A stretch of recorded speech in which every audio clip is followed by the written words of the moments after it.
दोस्तों, हमारे बहुत सारे इस्लामिक भाई बहन पूछ रहे हैं, बार बार कमेंट कर रहे हैं कि इस बार 2025 में पहला रोजा कब होगा, अंग्रेजी तारीख कौन सी होगी और दिन कौन सा होगा। इसलिए आज के इस वीडियो में हम आपको बताने वाले हैं कि इस साल यानी कि 2025 में रमजान का मुबारक महीना कब से शुरू होने वाला है। यानी कि इस साल रमजान के महीने का पहला रोजा कितनी तारीख को और किस दिन होने वाला है। मगर सबसे पहले तो आप सभी इस्लामिक भाई बहनों को एडवांस में रमजान की बहुत बहुत मुबारकबाद। अगर आपका दिल करे तो आप भी हमें रमजान 2025 की मुबारकबाद कमेंट बॉक्स में दे सकते हैं। याद रखें, हमारे प्यारे नबी हजरत मोहम्मद सल्लल्लाहु अलैहि वसल्लम ने इरशाद फरमाया है कि जो शख्स सबसे पहले अगर किसी को रमजानुल मुबारक की खबर सुनाएगा तो उस पर दोज़ख की आग हराम हो जाती है। इसलिए आप सबसे ये गुजारिश है कि आप इस वीडियो को लाइक करें या ना करें, लेकिन आप कमेंट बॉक्स में रमजान मुबारक लिखकर अपने कुछ करीबी दोस्तों और रिश्तेदारों में इसे शेयर जरूर कर दें, ताकि ज्यादा से ज्यादा मुसलमानों तक इतनी प्यारी खबर पहुंच जाए। तो चलिए दोस्तों, शुरू करते हैं। दोस्तों, जैसा कि आप सभी को मालूम है कि रमजान का महीना इस्लाम में सबसे पाक और पवित्र महीना है। रमजान का महीना शाबान के बाद में आता है। रमजानुल मुबारक इस्लाम का 9वां महीना होता है। रमजान के महीने को नेकियों का सीजन भी कहा जाता है, क्योंकि अल्लाह ताला इस महीने में अपने बंदों के लिए नेकियों के भाव को बढ़ा देता है। यानी कि अगर कोई रमजान के महीने में एक नेकी करता है तो अल्लाह ताला उसे 10 गुना बढ़ाकर अज्र देता है। यानी कि रमजान में नेकियों का भाव 10 गुना तक बढ़ा दिया जाता है। और आज हम आपको इसी बाबरकत महीने की खबर देने वाले हैं। यानी कि इस मुबारक महीने का आगाज इस साल यानी कि 2025 में कब होने वाला है। 2025 में पहला रोजा कितनी तारीख को और किस दिन रखा जाने वाला है। इसके लिए हमने बहुत सारे इस्लामी कैलेंडर देखे, तब जाकर हम आपके लिए ये वीडियो बना रहे हैं। दोस्तों, सबसे पहले तो हम आपको बता दें कि 2025 में पहला रोजा कितनी तारीख को और किस दिन रखा जाने वाला है। यानी कि 2025 में रमजान के मुबारक महीने का आगाज मार्च महीने में होगा इंशाअल्लाह। इस साल रमजान के महीने का पहला रोजा 2 मार्च 2025 इतवार के दिन रखा जाने वाला है, क्योंकि 2025 के कैलेंडर के हिसाब से इस साल 1 मार्च 2025 शनिचर के दिन रमजान शरीफ का चांद होगा। यानी कि चांद रात होगी, पहली तरावी पढ़ी जाएगी और इसी रात पहली सेहरी खाई जाएगी। और इंशाअल्लाह 2 मार्च 2025 के दिन इस साल का पहला रोजा रखा जाएगा। मगर इसके साथ ही हम आपको ये भी बता दें कि अगर 2025 में इस्लामिक कैलेंडर के दिन पहली तरावी पढ़ी जाएगी और इसी रात पहली सेहरी खाई जाएगी, 8वें महीने का चांद अगर 30 दिनों का हुआ तो फिर 2025 में 2 मार्च की शाम को चांद दिखाई देगा और फिर 2 मार्च की शाम को ही तरावी पढ़ी जाएगी और इसी रात पहली सेहरी खाई जाएगी। और फिर इंशाअल्लाह 3 मार्च सोमवार के दिन इस साल का पहला रोजा रखा जाएगा। लेकिन वहीं पर अगर हम सऊदी अरब की खबर के मुताबिक बात करें तो इस साल भारत में पहला रोजा 2 मार्च यानी कि इतवार के दिन ही रखा जाएगा, क्योंकि सऊदी अरब की खबर के मुताबिक सऊदी अरब में इस साल पहला रोजा 1 मार्च को रखा जाएगा। इस हिसाब से देखा जाए तो हमारे भारत पाकिस्तान में इस साल का पहला रोजा 2 मार्च यानी कि इतवार के दिन रखे जाने की पूरी उम्मीद है। मगर इसके साथ ही आप इस बात को भी याद रखें कि आप इस तारीख को फिक्स ना समझें, क्योंकि आप सभी को मालूम है कि इस्लाम में रमजान महीना चांद पर डिपेंड करता है। अगर रमजान का चांद एक दिन आगे या पीछे हुआ तो फिर ये तारीख भी एक दिन आगे पीछे हो सकती है। इसीलिए आप इस तारीख को फिक्स ना समझें और चांद दिखने तक का इंतजार करें। अब दोस्तों, आपको 5 ऐसे काम बताते हैं जिनको हर मुसलमान को रमजान का महीना शुरू होने से पहले पहले जरूर करने चाहिए। यानी कि इन 5 काम को हर मुसलमान को रमजान के इस्तकबाल में जरूर करने चाहिए। नंबर 1, अल्लाह ताला का शुक्र अदा करें। दोस्तों, सबसे पहला काम तो यह है कि आप रमजान के मुबारक महीने की खुशी में अल्लाह ताला का शुक्र अदा करें, क्योंकि हमें यह मुबारक महीना एक बार फिर से नसीब हुआ है। न जाने कितने ही लोग ऐसे हैं जो पिछली बार रमजान में हमारे साथ में थे, लेकिन वो इस बार इस दुनिया में नहीं है, यानी कि उनका इंतकाल हो चुका है। मगर हम खुशनसीब हैं कि हमें एक बार फिर से ये रमज़ान का मुबारक महीना नसीब हुआ है। इसलिए हम सबको चाहिए कि हम रमज़ान के इस्तकबाल में अल्लाह ताला का खूब शुक्र अदा करें कि अल्लाह के करम से एक बार फिर से हमें ये पाक और मुबारक महीना नसीब हुआ है। नंबर 2, अपने घर की साफ सफाई करें। दोस्तों, औरतों को चाहिए कि वो रमज़ान शुरू होने से पहले पहले अपने घर में खूब अच्छी तरह से तैयारी करें। रमज़ान का महीना शुरू होने से पहले पहले औरतें अपने अपने घरों की खूब अच्छी तरह से साफ सफाई करें, यानी कि रमज़ान के महीने में अल्लाह ताला की इबादत के लिए, कुरान पाक की तिलावत के लिए अपने घर को साफ सुथरा करें। अपने किचन की खूब अच्छी तरह से सफाई करें, अपने पूरे घर को साफ सुथरा करें। अपने बेडरूम, अपने बिस्तर, कमरा, हर जगह को अच्छे से साफ करें, यानी कि जिस तरह से लोग ईद की तैयारियां करते हैं उससे भी बढ़कर आपको चाहिए कि आप रमज़ान के महीने की तैयारी करें। नंबर 3, रमज़ान के महीने की कदर करें। दोस्तों, तीसरा काम यह है कि आप रमज़ान के महीने की कदर करें। रमज़ान के महीने में वक्त का सही इस्तेमाल करें। रमज़ान का महीना शुरू होने से पहले पहले हम लोग ये पक्का इरादा करें कि हम इस बार रमज़ान के पाक महीने में ज़्यादा से ज़्यादा वक्त कुरान पाक की तिलावत करने में लगाएंगे, अल्लाह का जिक्र अस्कार करने में लगाएंगे। यानी कि हम अपना कीमती वक्त रमज़ान के महीने में ऐसे ही जाया नहीं करेंगे, बल्कि रमज़ान के महीने में हम अपना कीमती वक्त अल्लाह ताला की इबादत में लगाएंगे। मगर अफसोस, आज कुछ लोग ऐसे भी हैं जो रमज़ान का मुबारक महीना टीवी देखकर या फिर मोबाइल चलाकर अपना वक्त ज़ाया कर देते हैं। और यही नहीं, कुछ बदनसीब लोग तो ऐसे भी हैं जो इस मुबारक महीने में भी फिल्में देखकर या फिर नाच गाना देखकर रमज़ान के महीने को गुजार देते हैं। अल्लाह के प्यारे नबी ने फरमाया है कि अगर कोई शख्स रमज़ान के मुबारक महीने में रोज़ा रखकर अपनी ज़बान का गलत इस्तेमाल करता है और बुरे कामों को करना नहीं छोड़ता है, तो अल्लाह ताला को ऐसे इंसान से कोई गर्ज नहीं कि वो अपना खाना पीना छोड़ दे। नंबर 4, अपने घर का राशन देख ले।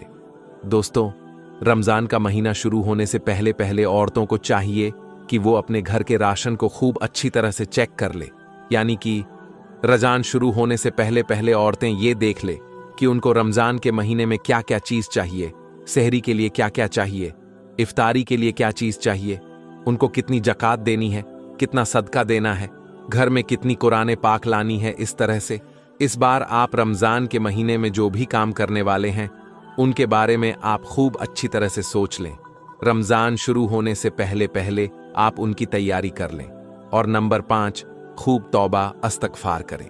दोस्तों, 5वां काम यह है कि रमज़ान का महीना शुरू होने से पहले पहले आप अल्लाह ताला से खूब तौबा इस्तगफार करें, यानी कि आप रमज़ान के मुबारक महीने के इस्तकबाल में, रमज़ान के महीने के स्वागत में अल्लाह ताला से खूब तौबा इस्तगफार करें, यानी कि रमज़ान का महीना शुरू होने से पहले पहले अल्लाह से अपने गुनाहों की माफ़ी मांगे, ताकि रमज़ान का जो मुबारक महीना हमें मिला है उसमें हम खूब अच्छे अच्छे और नेक काम करके ढेर सारी नेकियों को जमा कर सके।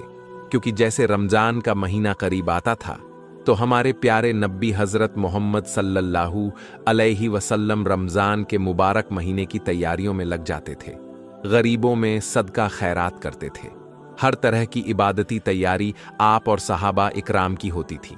जैसे ही रमज़ान का महीना करीब आता तो आपके जहनों में इबादतें घूम रही होती थीं कि कैसे रमज़ान के इस मुबारक महीने में हमारे रोज़े मुकम्मल हो, इस पाक महीने में हमसे कोई कमी ना रह जाए। तो दोस्तों, कुछ ही दिनों के बाद रमज़ान का मुबारक और बाबरकत महीना शुरू होने वाला है। आप इस महीने में खूब नेकियां कमाने की कोशिश करें, पूरे महीने के रोज़े रखें, कुरान पाक की तिलावत करें, अल्लाह ताला से अपने गुनाहों की माफ़ी मांगे और अल्लाह ताला को इस मुबारक महीने में खूब अच्छे अच्छे और नेक काम करके दिखाएं, ताकि अल्लाह ताला आपसे राज़ी हो जाए और आपकी मगफिरत हो जाए। अल्लाह के प्यारे नबी हज़रत मोहम्मद सल्लल्लाहु अलैहि वसल्लम ने इरशाद फरमाया है कि बदनसीब है वो शख्स जो रमज़ान के मुबारक महीने में भी अल्लाह ताला की रहमत से महरूम रह जाता है और अपनी मगफिरत से महरूम रह जाता है। इसलिए आप ऐसी गलती भूल कर भी मत कर देना, रमज़ान के महीने में ढेर सारी नेकियां जमा करने की कोशिश करना। दोस्तों, हमारे प्यारे नबी हज़रत मोहम्मद मुस्तफ़ा सल्लल्लाहु अलैहि वसल्लम हमसे कितनी मोहब्बत करते हैं, ये आज के वाकया के अंदर आपको मालूम पड़ेगा। उससे पहले जितने आशिकाने रसूल इस वीडियो को देख रहे हैं, तो इस वीडियो को एक लाइक जरूर करें और कमेंट में या रसूल अल्लाह जरूर से लिखें, ताकि हमें भी मालूम चल सके कि कितने आशिकाने रसूल इस वीडियो को देख रहे हैं। मेरे प्यारे मुसलमान भाइयों, हमारे प्यारे आका अपनी उम्मत से कितनी मोहब्बत फरमाते हैं, इसका अंदाज़ा इस बात से लगा सकते हैं। हमारे प्यारे नबी हज़रत मोहम्मद मुस्तफ़ा सल्लल्लाहु अलैहि वसल्लम तब तक राज़ी नहीं होंगे जब तक उनका एक एक उम्मती जन्नत में ना चला जाता है, यानी जब तक एक एक ईमान वाला जन्नत में ना चला जाए। मेरे प्यारे दोस्तों, रिवायत में आता है, एक मर्तबा नबी करीम हज़रत मोहम्मद मुस्तफ़ा सल्लल्लाहु अलैहि वसल्लम कुरान पाक की तिलावत कर रहे थे। तभी आपके सामने दो ऐसी सूरह आई जिनको पढ़कर आप सल्लल्लाहु अलैहि वसल्लम रोने लगे। मेरे प्यारे दोस्तों, हम सभी जानते हैं, जो सच्चे दिल से कुरान पाक पढ़ते हैं उनके आंखों में आंसू आ ही जाया करते हैं। यानी ऐसी ऐसी बातें कुरान मजीद के अंदर कही गई हैं आजाब के हवाले से, जिसको सुनकर यकीनन रूह कांप जाती है। लेकिन अफसोस का मुकाम है, हम कुरान पाक को पढ़ते ही नहीं हैं। जब तक हम कुरान पाक को पढ़ेंगे नहीं, तो हमें मालूम कैसे चलेगा कि कुरान पाक में क्या लिखा है। दुनिया वाले कुरान पाक को पढ़कर हिदायत पा रहे हैं और हम कुरान पाक को अलमारी में रखकर सजा देते हैं। ये बड़े ही अफसोस की बात है। प्यारे आका को हम नाराज कर रहे हैं, इसके बावजूद हमारे प्यारे आका हमसे कितनी मोहब्बत करते हैं। प्यारे दोस्तों, रिवायत में आता है, जब सरवरे कायनात हज़रत मोहम्मद मुस्तफ़ा सल्लल्लाहु अलैहि वसल्लम जो दो सूरतों की तिलावत कर रहे थे, उनमें पहले सूरत का तर्जुमा ये था। इब्राहिम अलैहिस्सलाम ने अल्लाह ताला से इरशाद फरमाया, ऐ अल्लाह, जो मेरी उम्मत में नेक बंदे हैं वो मेरे लिए, और जो गुनाहगार बंदे हैं वो तेरी रहमत के हवाले। इसके बाद जब दूसरी सूरह पढ़ी तो ईसा अलैहिस्सलाम के हवाले से। ईसा अलैहिस्सलाम ने फरमाया, ऐ अल्लाह, ये तेरे बंदे हैं, तू अपने बंदों के साथ जो चाहे कर। मेरे प्यारे मुसलमान भाइयों, जैसे ही हमारे प्यारे आका सल्लल्लाहु अलैहि वसल्लम ने दो सूरतों की आयतों को पढ़ा तो आपके दोनों आंखों से आंसू जारी हो गए। आपकी आंखों में इतना आंसू आया कि आपके आंसू मुबारक आपके रुखसार से होते हुए आपकी झोली में गिरने लगे। प्यारे मुसलमान भाइयों, हम सभी जानते हैं, अल्लाह ताला इस दुनिया में सबसे ज्यादा जिस चीज से मोहब्बत फरमाता है तो वो अपने महबूब सल्लल्लाहु अलैहि वसल्लम से फरमाता है। और यकीनन वो अपने महबूब को रोता हुआ नहीं देख सकता, अपने महबूब को गमज़दा नहीं देख सकता है। ये सरवर कायनात हज़रत मोहम्मद मुस्तफ़ा सल्लल्लाहु अलैहि वसल्लम की शान है। तो मेरे प्यारे मुसलमान भाइयों, जैसे ही आपकी आंखों से आंसू आए, आपकी आंखों में आंसू आ जा रहे थे, फिर आपने अल्लाह ताला की बारगाह में रोते हुए हाथ उठाया और रोते हुए अल्फाजों में अल्लाह ताला से अर्ज करने लगे हैं, ऐ अल्लाह मेरी उम्मत, ये अल्लाह मेरी उम्मत, ये अल्लाह मेरी उम्मत। यानी मेरे प्यारे मुसलमान भाइयों, हज़रत इब्राहिम अलैहिस्सलाम ने भी ये बात कह दी थी कि जो गुनाहगार बंदे हैं, ऐ अल्लाह, वो तेरी रहमत के हैं और वो तेरी रहमत के हवाले हैं। जो नेक बंदे हैं, जो सारे हैं, वो मेरे हो गए। यहाँ तक कि ईसा अलैहिस्सलाम ने ये बात कह दी, ऐ अल्लाह, ये तेरे बंदे हैं, जो चाहे कर। इन बातों को पढ़ने के बाद आपकी मुबारक आंखों में आंसू आ गए थे और आप अपनी उम्मत के लिए गम में रोने लगे, अल्लाह की बारगाह में अर्ज करने लगे, ऐ अल्लाह मेरी उम्मत, ऐ अल्लाह मेरी उम्मत, ऐ अल्लाह मेरी उम्मत। मेरे मुसलमान भाइयों, तभी अल्लाह ताला ने जिब्रील अलैहिस्सलाम से फरमाया, ऐ जिब्रील, जाकर मेरे महबूब को मेरा सलाम कहना और उनसे पूछो वो क्या चाहते हैं। मेरे प्यारे दोस्तों, ये वही परवरदिगार है जो सारी कायनात का मालिक है, जो हमारे रगों से भी ज्यादा करीब है, जो दिलों की बात भी जानता है, जो हम करने वाले हैं वो चीज को भी जानता है। कहने का मतलब यह है कि अल्लाह ताला हर शय पर कादिर है, उससे कोई चीज छुपी नहीं है। लेकिन बावजूद इसके अल्लाह ताला इरशाद फरमाता है, ऐ जिब्रील, जाओ मेरे महबूब के पास और उनको मेरा सलाम कहना और पूछना, मेरे महबूब क्यों रोते हो। तो मेरे प्यारे दोस्तों, अल्लाह ताला के इस इरशाद के बाद जिब्रील अलैहिस्सलाम महबूबे खुदा की बारगाह में हाजिर होते हैं, यानी सरवरे कायनात हज़रत मोहम्मद मुस्तफ़ा सल्लल्लाहु अलैहि वसल्लम की बारगाह में हाजिर हुए। आकर सलाम अर्ज किया और फरमाया, अल्लाह आपसे ये बात पूछ रहा है, आप क्यों रोते हैं? तो मेरे प्यारे दोस्तों, जिब्रील अलैहिस्सलाम के इस बात पर हमारे प्यारे आका सल्लल्लाहु अलैहि वसल्लम ने फरमाया, मुझे मेरी उम्मत का गम रुला रहा है। ये बात सुनकर हजरत जिब्रील अलैहिस्सलाम ने अल्लाह की बारगाह में जाकर ये सारी बातें अर्ज कर दी। उसके बाद फिर अल्लाह का इरशाद हुआ, जिब्रील जाकर मेरे महबूब को मेरा सलाम पेश करना और उनसे कहना, उनको घबराने की जरूरत नहीं है, उनको इतना परेशान होने की जरूरत नहीं है, उनको इतना नवाजा जाएगा कि वो राजी हो जाएंगे। फिर हजरत जिब्रील अलैहिस्सलाम अल्लाह के महबूब की बारगाह में हाजिर होकर उनको अल्लाह का सलाम पेश करते हैं और फिर अल्लाह का पैगाम सुनाते हैं और ये बात कही कि अल्लाह आपको सलाम करता है और कहता है, अगर उम्मत का गम आपको परेशान कर रहा है तो आपका रब आपको इतना नवाजेगा कि आप राजी हो जाएंगे। मेरे प्यारे मुसलमान भाइयों, देखें किस तरह से अल्लाह ने अपने महबूब से मोहब्बत फरमाई। कहने का मतलब यह है कि एक ही आयत के अंदर 3 मर्तबा आपका इस्तेमाल किया गया कि आपका रब आपको इतना नवाजेगा कि आप राजी हो जाएंगे। और मेरे प्यारे दोस्तों, यकीनन हमारे प्यारे आका हजरत मोहम्मद मुस्तफ़ा सल्लल्लाहु अलैहि वसल्लम आखिरत में उस वक्त तक राजी नहीं होंगे जब तक उनका एक एक उम्मती ईमान वाला जन्नत में ना चला जाए। प्यारे दोस्तों, जो ईमान वाला हमारे प्यारे आका का उम्मती होगा, अगर वो जहन्नम में भी चला जाएगा तो हमारे प्यारे आका उसको जहन्नम से निकालकर जन्नत में दाखिल करवाएंगे। सारे उम्मती जन्नत में जरूर जाएंगे। वो ईमान वाला जिसके दिल में प्यारे आका सल्लल्लाहु अलैहि वसल्लम की मोहब्बत होगी, वो लोग जन्नत में चले जाएंगे। हमारे प्यारे आका सल्लल्लाहु अलैहि वसल्लम क़यामत के दिन हश्र के मैदान में सजदारेज हो जाएंगे और आपके सजदरेज होने के बाद अल्लाह ताला इरशाद फरमाएगा, ऐ मेरे महबूब, आप अपनी बात रखिए, आपको राजी किया जाएगा। फिर प्यारे आका सल्लल्लाहु अलैहि वसल्लम रोते हुए आंसुओं से ये बात कहेंगे, ऐ अल्लाह मेरी उम्मत, ऐ ये अल्लाह मेरी उम्मत है, ऐ अल्लाह मेरी उम्मत को माफ कर दें। उसके बाद अल्लाह ताला एक एक उम्मती को जन्नत में डाल देगा और फिर अल्लाह ताला इरशाद फरमाएगा, ऐ मेरे महबूब, अपने सर सजदे से उठाइए, आपके रब ने आपकी उम्मत को माफ कर दिया।